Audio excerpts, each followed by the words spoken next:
The sky bled a bruised copper pressing down on the scorched earth with the weight of an anvil.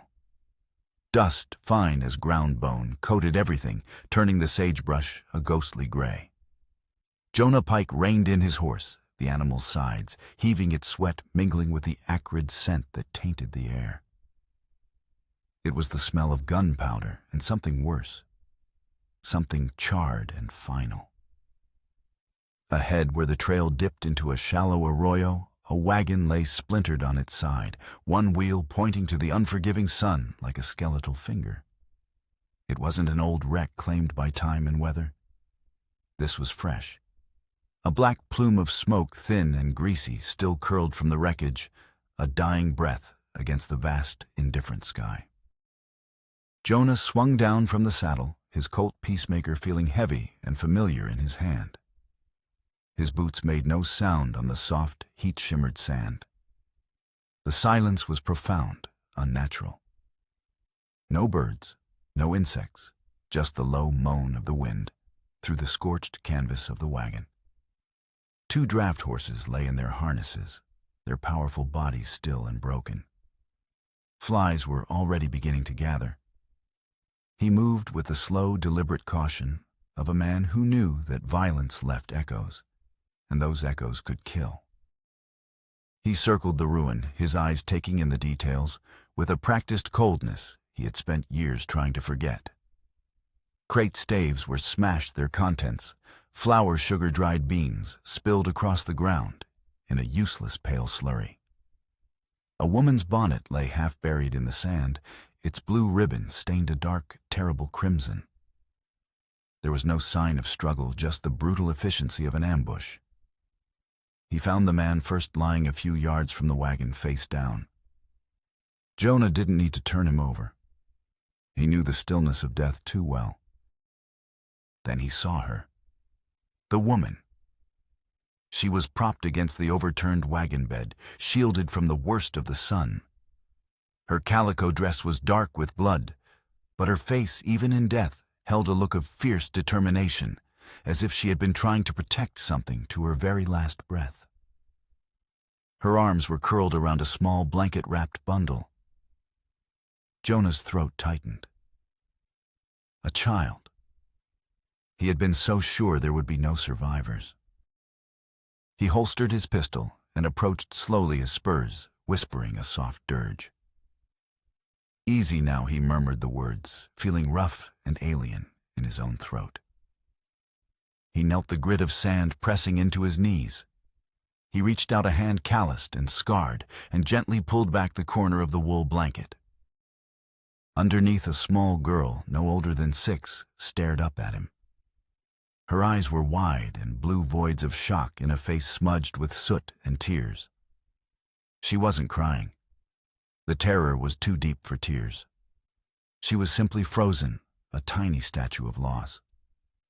In her small, clenched fist, she held a piece of whittled wood. Jonah's breath caught in his chest, a sharp physical blow that stole the air from his lungs.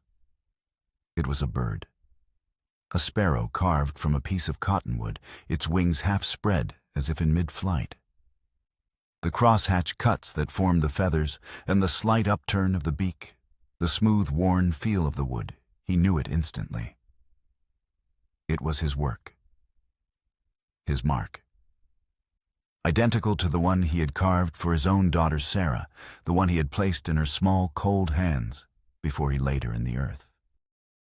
For a moment, the world dissolved. The searing heat, the smell of death, and the dead-eyed stare of the little girl, it all faded away, replaced by a memory so sharp it was like a fresh wound.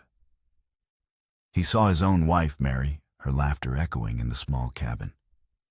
He saw Sarah, her bright hair catching the lamplight, her fingers tracing the wings of the wooden bird he had made for her. Then he saw the bank in dusty redemption, the shattering glass, the screams, the single errant gunshot that had ripped his world apart. The past wasn't a memory. It was a ghost that walked beside him, and in that moment, it had reached out and taken his hand. He forced himself back to the present, the sun burning the back of his neck. The girl hadn't moved.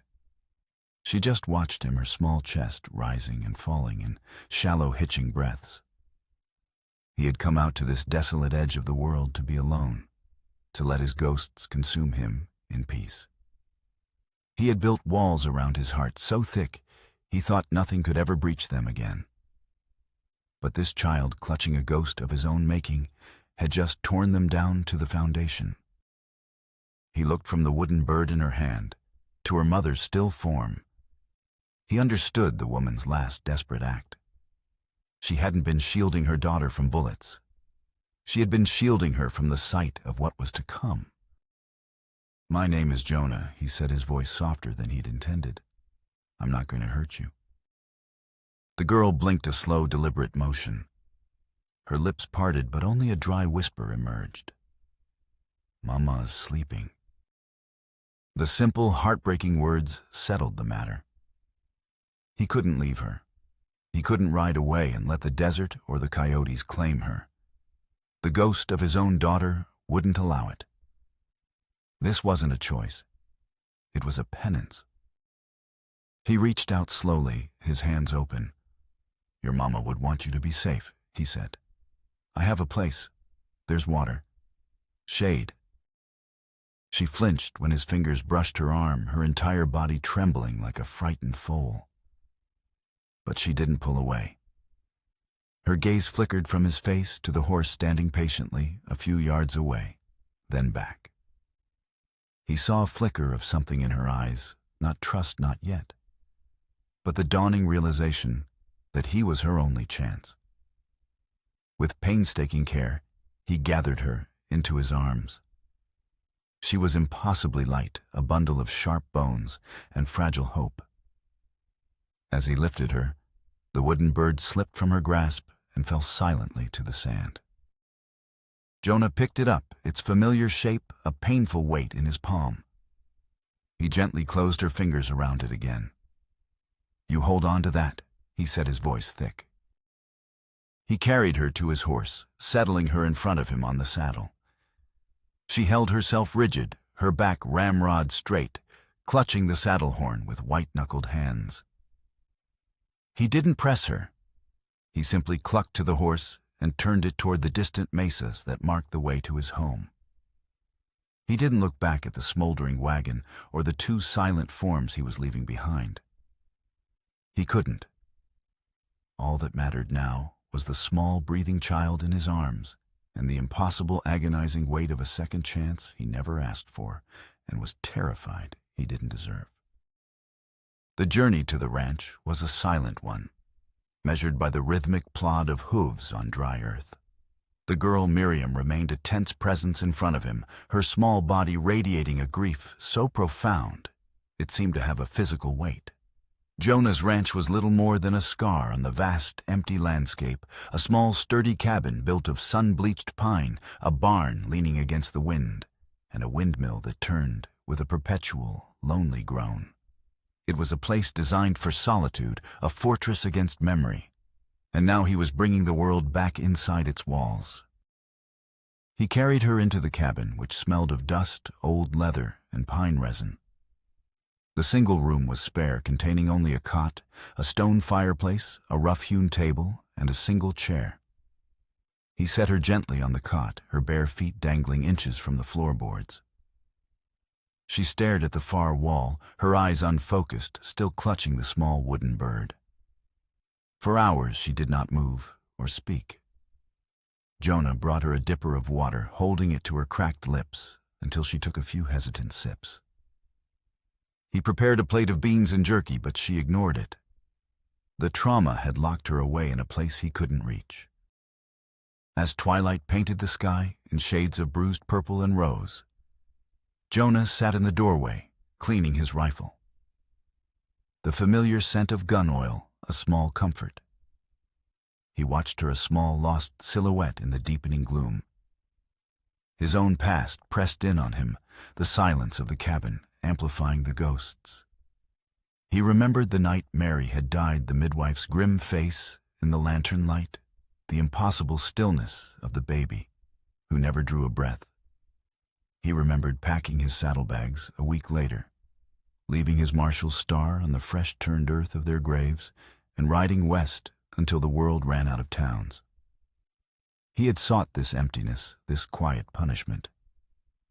But now the silence felt different. It was heavier, charged with the presence of another living wounded soul. A floorboard creaked. Miriam stood beside him, her shadow long in the lamplight. She held out the wooden bird. "You made this?" she whispered, her voice raspy from disuse. It wasn't a question. Jonah stopped his work, the oiled rag still in his hand. He looked at the bird, then at her. He couldn't lie. A long time ago, he managed to say, "For my own little girl." "Where is she?" The question was direct, guileless, and it cut him to the core. "She's with her mother," he said, his gaze drifting toward the window, beyond which two simple wooden crosses stood beneath a solitary cottonwood tree. "They're resting." Miriam seemed to understand. She tucked the bird back into the pocket of her tattered dress and sat on the floor beside him, pulling her knees to her chest. They sat that way for a long time, not speaking, two solitary figures, watching the night swallow the desert. He felt the first fragile thread of connection form between them, spun from a shared, unspoken grief. The next few days passed in a slow, careful rhythm. Miriam began to emerge from her shell a little at a time. She followed him as he did his chores, a silent shadow trailing him from the well to the barn. He spoke to her in a low, steady voice, explaining how to mend a fence post or check a horseshoe, not expecting a reply, but simply filling the silence with the mundane sounds of life. He discovered she was fiercely observant, her eyes tracking his every move, committing it to memory. One afternoon, he found her by the cottonwood tree, standing before the two graves. She had placed a small, smooth river stone on each mound. When she saw him, she didn't run. She just looked up at him, her expression solemn. "Is this where they're resting?" she asked. Jonah nodded, his throat tight. "This is where." She pointed to the smaller cross. Was that her name, Sarah? He could only nod again. The fact that she remembered the name felt both like a comfort and a fresh pain. She reached out and gently touched the weathered wood of the cross. "My mama's name was Hannah," she said softly. It was the first piece of herself she had offered freely, and Jonah received it like a precious gift. "Hannah," he repeated, giving the name a place in the quiet air of his homestead. "It's a good, strong name." Their fragile peace, however, was not destined to last. A week after he'd found her, a rider appeared on the horizon, a purposeful speck growing steadily larger. It was Sheriff Mather, a man whose face was a roadmap of weary frontier justice.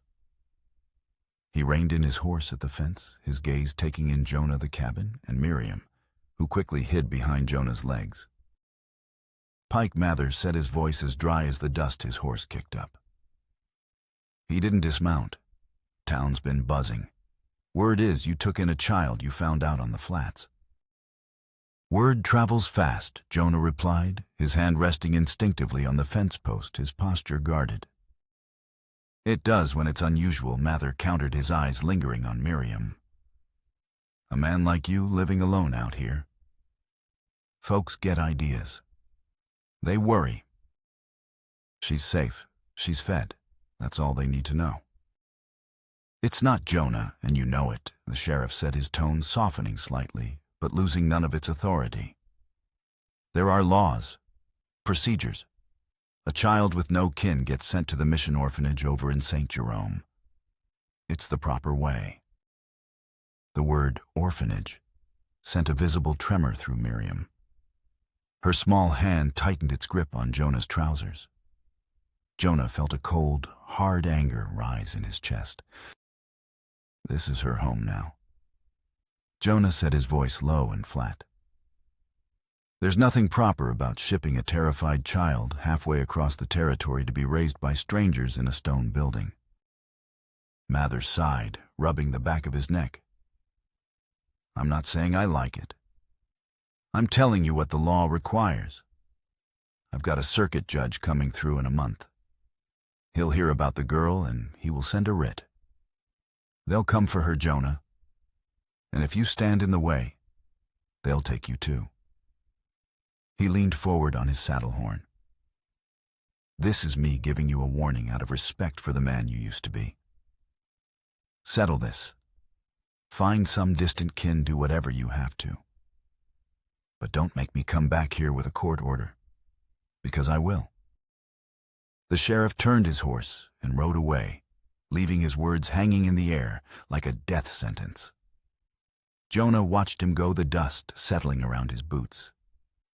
The external world, the world of laws and suspicious townsfolk he had tried so hard to escape, had found him. He looked down at Miriam, whose face was pale with a fear he recognized all too well. The fear of being powerless, of having your fate decided by others. He knelt in front of her, placing his hands on her small shoulders. "You hear me," he said, his voice fierce. "No one is taking you anywhere." It was a promise. But as he looked out across the vast, empty land that had once been his sanctuary, he knew it was also a declaration of war. The sheriff's warning settled over the ranch like a winter shadow, chilling the fragile warmth that had begun to grow between Jonah and Miriam. Jonah found himself watching the horizon constantly, his hand never far from the Colt at his hip. He was fighting a war on two fronts. Outside the ranch lay the threat of the law and the judgment of the town. Inside, he wrestled with the ghosts Miriam's presence had awakened. He saw Sarah in the way Miriam's hair caught the morning light, heard Mary's quiet humming in the girl's soft-spoken questions.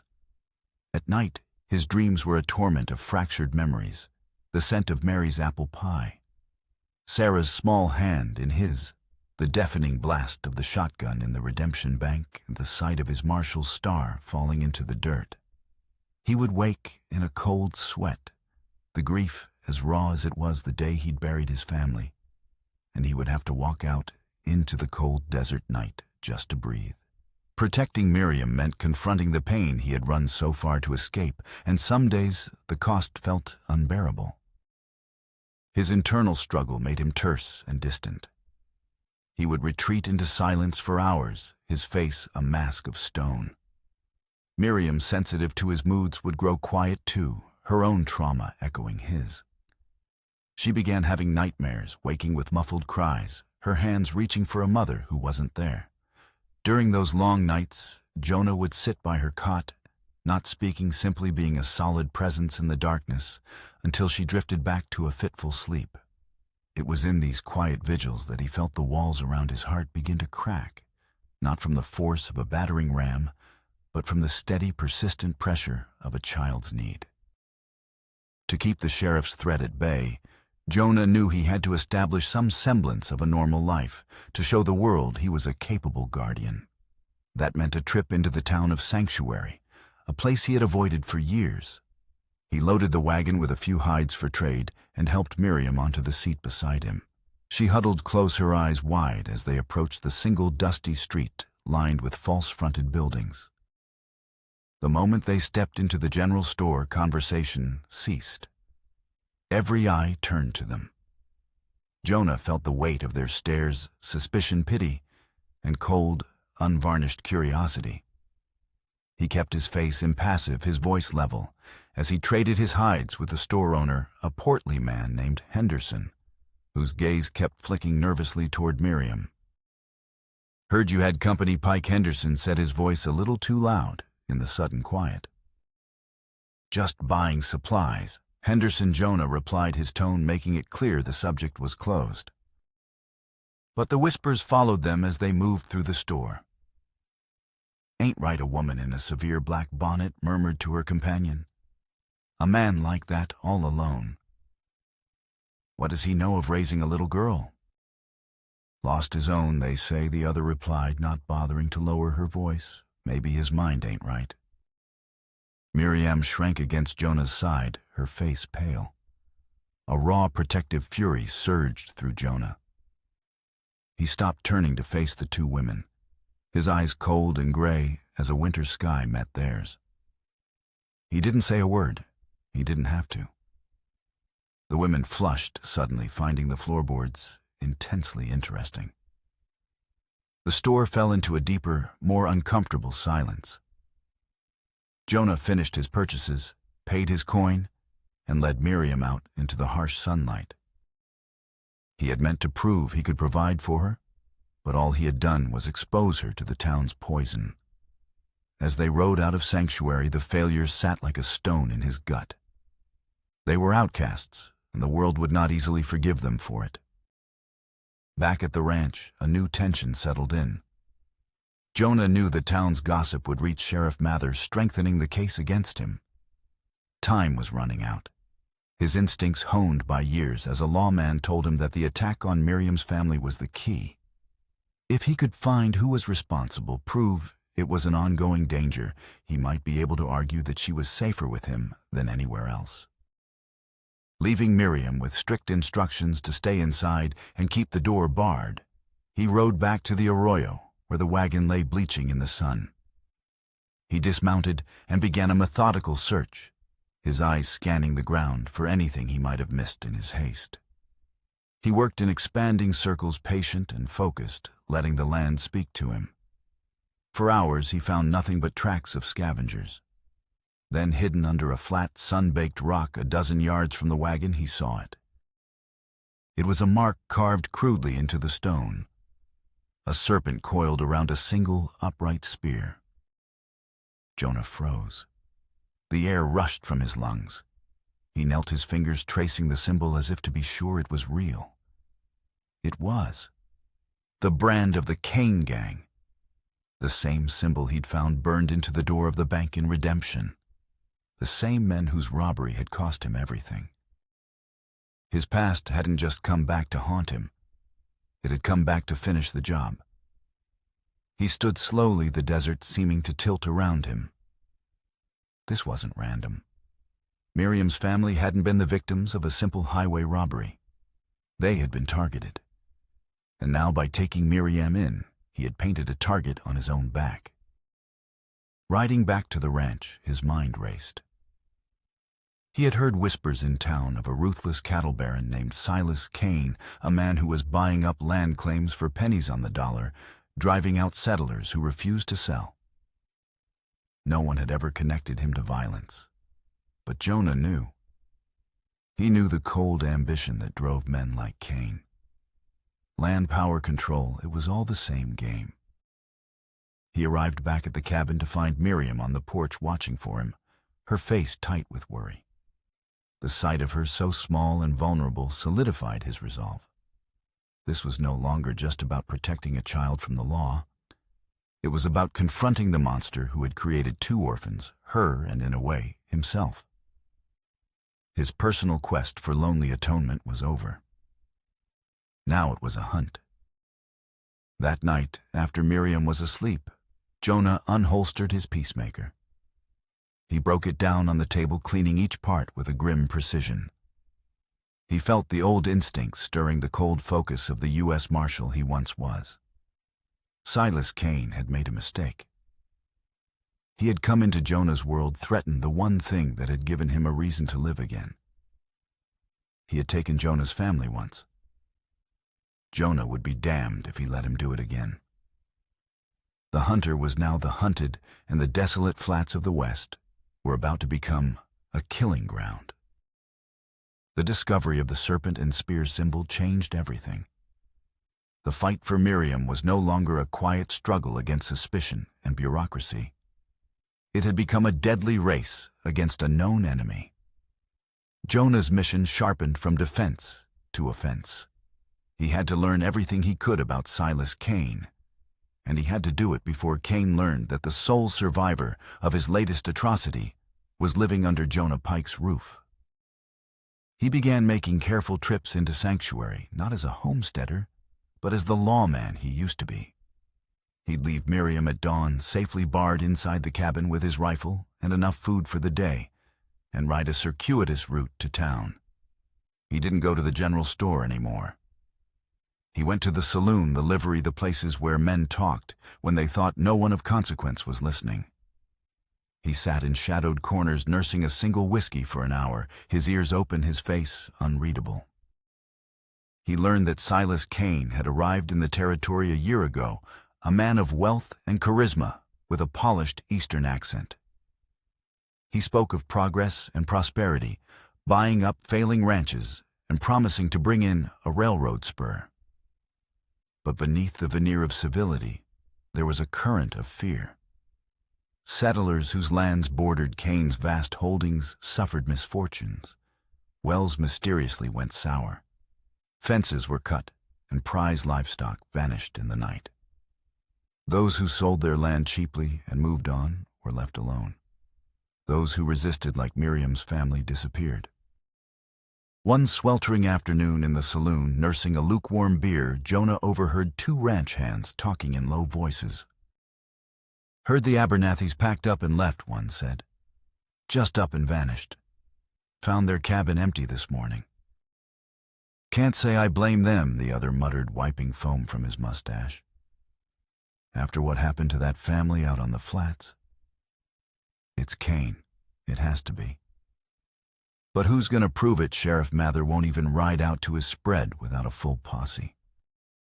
The conversation confirmed Jonah's suspicions. Kane was systematic, ruthless, and insulated by a wall of terror. But Jonah needed more. He needed proof that this Silas Kane was the same man from Redemption. His opportunity came from an unlikely source, the town preacher, a gentleman named Reverend Michael, who had shown Miriam kindness on their first visit. Jonah sought him out, not in the church, but at his small house on the edge of town. Reverend Jonah began standing on the man's porch, hat in hand. "I need information, not gossip. Fact." The Reverend, sensing the gravity in Jonah's tone, invited him inside. Jonah told him a carefully edited version of the story, that he was investigating the attack on Miriam's family, that he believed a powerful man was responsible. He never mentioned his past or the symbol. "You're talking about Silas Kane," the Reverend said, his face troubled. "He presents himself as a pillar of the community, a benefactor. He's made a very generous donation for a new church bell." "Men like Kane often hide their sins behind charity," Jonah said. "I heard he came from back east. Do you know where?" The Reverend thought for a moment. He spoke once during a town meeting about his previous ventures. I believe he mentioned business in Redemption. The name landed like a hammer blow. Redemption. There was no longer any doubt. This was him, the partner of the man Jonah had shot and killed during the bank robbery, the other half of the nightmare that had destroyed his life. Jonah's mission was now blindingly clear. This wasn't just about justice for Miriam's family anymore. It was about vengeance for his own. His purpose, which had been a flickering candle in the dark, now roared into an inferno. He had to stop Kane, not just for Miriam, but for Mary and Sarah. He had to put the ghost of redemption in the ground for good. He began to prepare the ranch not as a home, but as a fortress. He reinforced the doors and shuttered the windows with thick pine planks that could be barred from the inside.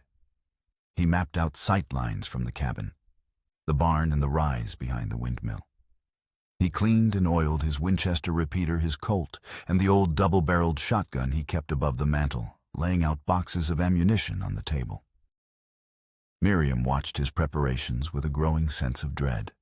The quiet man who had mended her dress and taught her how to feed the chickens had been replaced by a grim, focused warrior. "Are the bad men coming?" she asked one evening, her voice a small whisper as he checked the load in his rifle. Jonah stopped his back to her. He couldn't bring himself to look at her, to see the fear in her eyes that he himself had put there. "There are bad men in the world, Miriam," he said, his voice strained. "My job is to make sure they don't get here." But they were already coming. Kane, for all his power, was not a patient man. He must have learned that the massacre at the wagon had left a witness. The attacks began subtly. A dead coyote, its throat cut, left on their fence line a warning. Then one night, the hay in the barn was set ablaze. Jonah and Miriam woke to a sky turned orange, the roar of the fire, a hungry beast in the night. They managed to save the horses, but the barn was a total loss, its blackened skeleton, a stark monument to Cain's reach. The fire was meant to scare him off to prove his isolation. It did the opposite. It hardened him. He knew now that Cain would not stop. He would escalate until Jonah was either dead or gone. He went to Sheriff Mather one last time. He rode into sanctuary, the smell of smoke still clinging to his clothes, and found the sheriff in his office. It was Cain Jonah said without preamble, standing before Mather's desk. "He burned my barn last night." Mather looked up, his face grim. "You have proof?" "He left a calling card on my fence 2 days ago. It's the same group that hit the wagon Miriam was in. They're trying to drive me out." "Jonah, my hands are tied," Mather said, leaning back in his chair, the leather creaking in protest. "Cain owns half the county. The judge is in his pocket. I can't move against him on your word alone. If I ride out there, he'll bury me and my deputies in legal papers or worse. I'm sorry. You're on your own." The finality in the sheriff's voice was like a cell door slamming shut. There would be no help. No law, no posse, no sanctuary in sanctuary. It was just him, a child, and an isolated ranch against a man with an army and a thirst for biblical revenge. As Jonah rode home under a sky-threatening rain, he felt a strange sense of calm descend over him.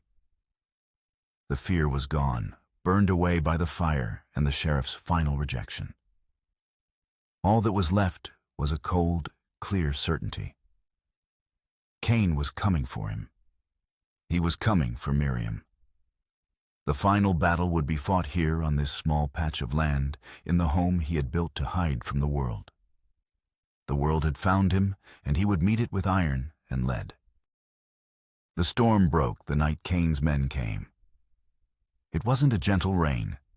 It was a deluge, a violent assault of wind and water that seemed intent on scouring the world clean. Thunder cannonaded across the plains, and jagged spears of lightning tore open the black sky, each flash a strobe of brilliant, terrifying light. Inside the cabin, Jonah had extinguished the lantern. He and Miriam sat in the near-total darkness, the only light coming from the dying red embers in the fireplace. The windows were shuttered and barred. The shotgun was propped against the door, and the Winchester rested across Jonah's lap. They had come an hour after sundown, a dozen riders moving like wraiths through the driving rain. Jonah had seen them from the rise behind the barn, and their dark forms silhouetted for a heartbeat against the bruised horizon by a flash of lightning. There was no preamble, no demand for surrender. Just the soft, menacing thud of hoofbeats circling the cabin, penning them in. "Stay down," Jonah whispered to Miriam, who was huddled under the heavy oak table, her small hands pressed over her ears. "And no matter what you hear, you do not come out. Understand?" She gave a small, terrified nod, her face a pale smudge in the gloom. The first shot shattered the quiet, splintering the wood of the front door. It was followed by a volley, bullets thudding into the thick pine walls of the cabin like angry fists. Jonah didn't return fire. Ammunition was finite. The night was long. He remained perfectly still beside the hearth, his eyes closed, listening. He tracked their movements by the sound of their gunshots and the squelch of boots in the mud, the low murmur of voices carried on the wind. 3 by the front, 2 circling to the west window, 1 on the roof trying to get at the chimney. A brilliant flash of lightning illuminated the room, and in that split second, Jonah saw the face of a man peering through a crack in the shutters. He brought the Winchester up, aimed, and fired all in one fluid motion. The roar of the rifle inside the small cabin was deafening. A scream from outside was cut short, followed by the heavy thump of a body hitting the mud.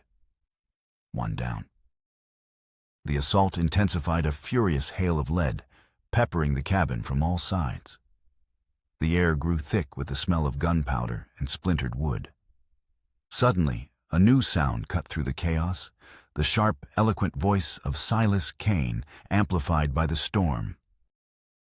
"Jonah Pike." The voice boomed, carrying an unnerving calm. "You cannot hide in there forever. Send out the girl, and I will grant you a quick end. A mercy you do not deserve." Jonah remained silent, reloading the Winchester with steady hands. "You think this is about land, don't you?"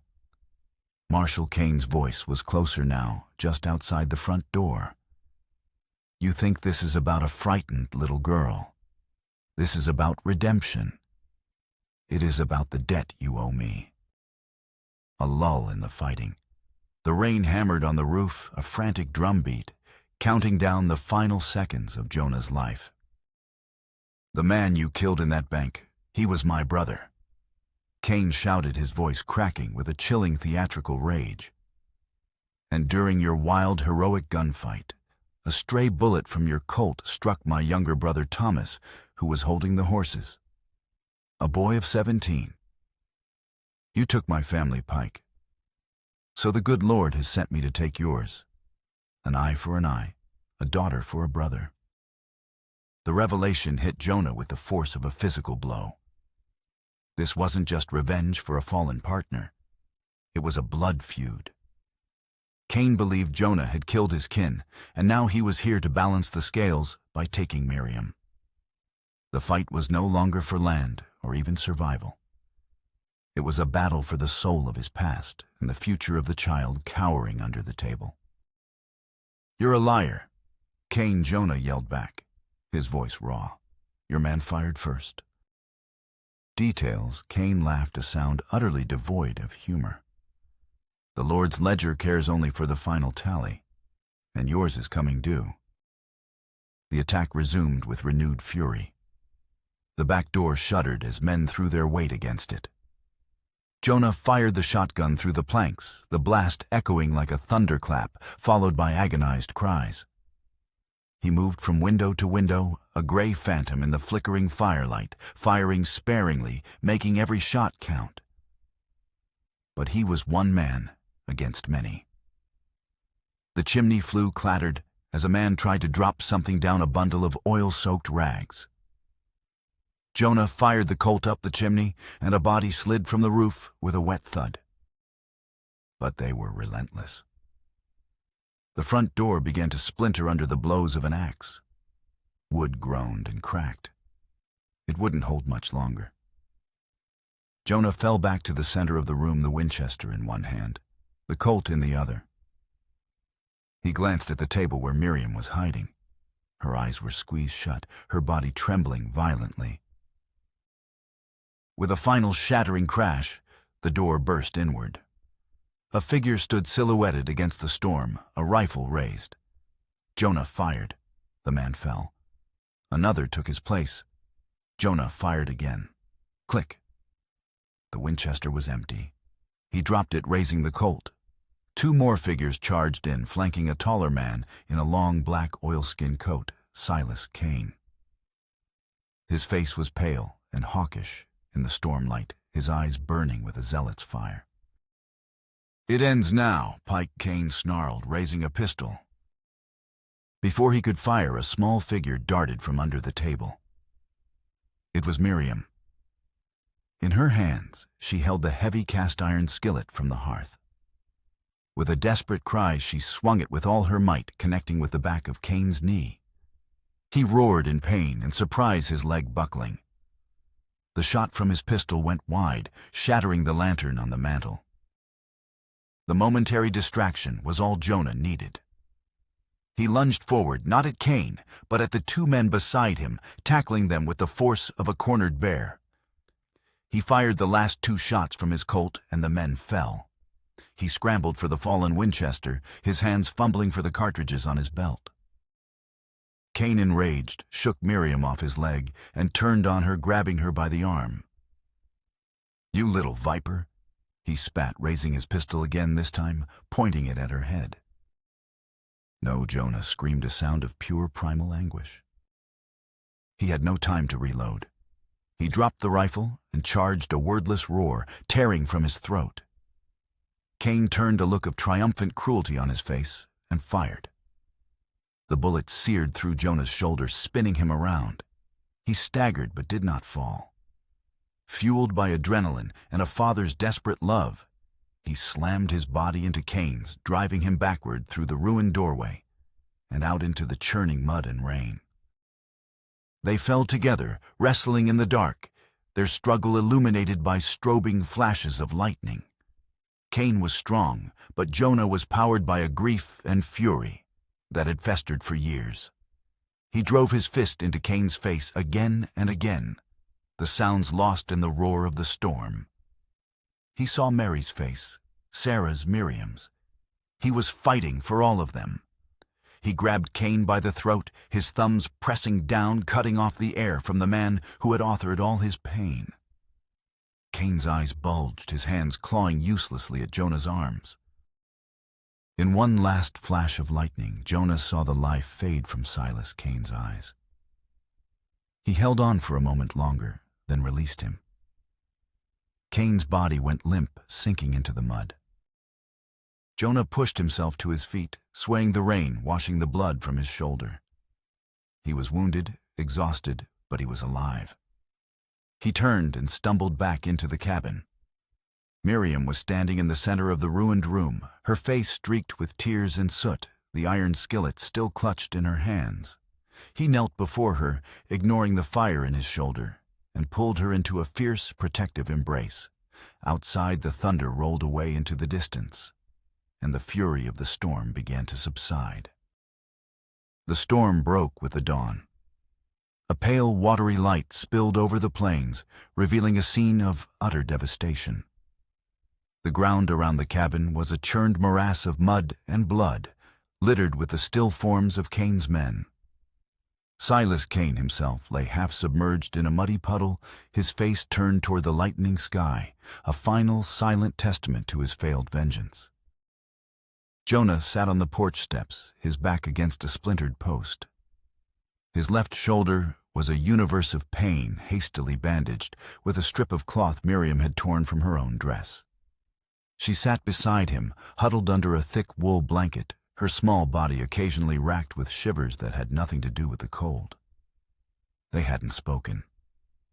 There were no words for what they had endured. They simply sat together, watching the sun rise, two survivors on a battlefield that was once their home.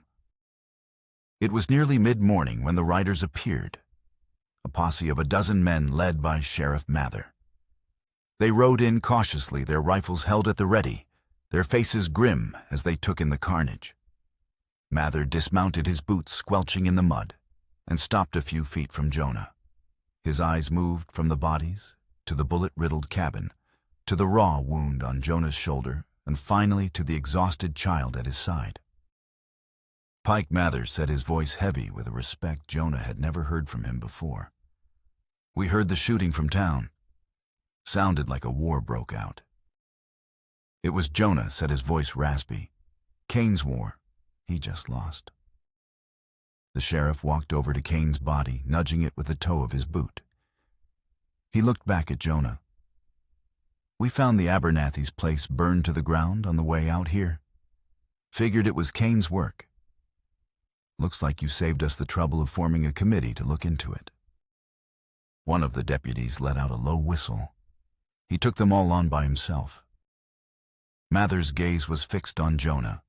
He saw the truth in the man's exhausted eyes, in the fierce protective way he kept Miriam close to his side. The suspicion was gone, replaced by a grudging, hard-won admiration. This wasn't the broken man hiding from his past that Mather had thought him to be. This was a father defending his child. "See to the wounded if there are any," Mather ordered his men. "The rest of them, get them ready for the undertaker." He walked back to the porch and hunkered down in front of Jonah. The circuit judge is still coming. But I reckon his business here is done. I'll be filing a report. Self-defense. No one's going to come asking about the girl anymore. She's your charge. Officially. Jonah nodded, the wave of relief so powerful it almost made him pass out. Thank you, Sheriff. Don't thank me, Mather said, standing up. He looked at Miriam, his expression softening. You two have earned your peace. The townsfolk who had whispered and judged came with the posse. They saw the evidence of the fight, the proof of the evil that Jonah had faced down alone. Their fear turned to awe. Mrs. Henderson, the general store owner's wife, stepped forward with a basket of bread and dried fruit. The blacksmith offered to help him rebuild the barn. The suspicion that had isolated them had been washed away by the night's violence, replaced by the frontier community's deep respect for survival and courage. They were no longer outcasts. They were neighbors. Months passed. The seasons turned. Autumn painted the cottonwood leaves a brilliant gold, and winter laid a thin, clean blanket of snow over the land. With the help of the townsfolk, the ranch was rebuilt stronger than before. The barn stood tall and new, the cabin walls were patched and solid, and a new sturdy door hung on its hinges. The scars of the siege faded, replaced by the rhythms of a quiet, peaceful life. Miriam's laughter became a common sound on the ranch, chasing away the last of the old ghosts. She grew stronger, her resilience a constant source of wonder to Jonah. The haunted look in her eyes was replaced by the bright curiosity of a child who finally felt safe. She learned to ride a pony the blacksmith had given her, her hair flying behind her as she raced the wind across the flats. Jonah changed too. The hard lines around his eyes softened. The weight he carried in his shoulders seemed to lift. The silent, grim man who had retreated from the world was gone, replaced by a patient father who answered endless questions, taught his daughter how to read by the firelight, and carved her a whole flock of new wooden animals to keep her sparrow company. The hole in his heart he knew would never fully heal, but Miriam's love had begun to fill it, not replacing what was lost, but building something new and beautiful around the edges of his grief. One clear, cold afternoon in early spring, when the first green shoots were pushing through the soil, Jonah took Miriam by the hand and led her to the cottonwood tree. The two wooden crosses stood silently, as they always had. He knelt in the soft grass, running a hand over the weathered wood of Sarah's marker. "Sarah," he said softly, his voice thick with emotion. "This is Miriam. She's my daughter now, too." Miriam stepped forward, her face solemn. She reached into her pocket and pulled out the small, hand-carved sparrow, the one she had clutched in her fist in the ruins of the wagon. She had carried it with her every single day. Gently, she placed the wooden bird at the base of Sarah's cross, nesting it there as if putting a fledgling back in its nest. It was not an act of replacement, but of connection. A quiet acknowledgement of the family that was, and a promise to the family that now stood in its place. Jonah looked at the bird, then at Miriam, and he finally understood. He wasn't betraying Mary and Sarah's memory by loving this new child. He was honoring it. He was living the life they would have wanted for him, a life of purpose, of protection, of love. He was forgiving himself. He reached out and pulled Miriam into a hug, burying his face in her hair. He felt a profound sense of peace settle over him, a quiet rightness that filled him to his very core. He had ridden into the desert seeking a place to die with his ghosts, and instead he had found a reason to live. Miriam took his hand, her small fingers curling around his. "Can we go home now, Papa?" she asked. Jonah looked at her, the trust and love shining in her eyes. He smiled a true, real smile that reached his soul. "Yes," he said, "let's go home." Together, they walked back toward the sturdy cabin, their shadows stretching long behind them in the afternoon sun. A father and daughter who had found each other in the wreckage of the world and built a family from the ashes.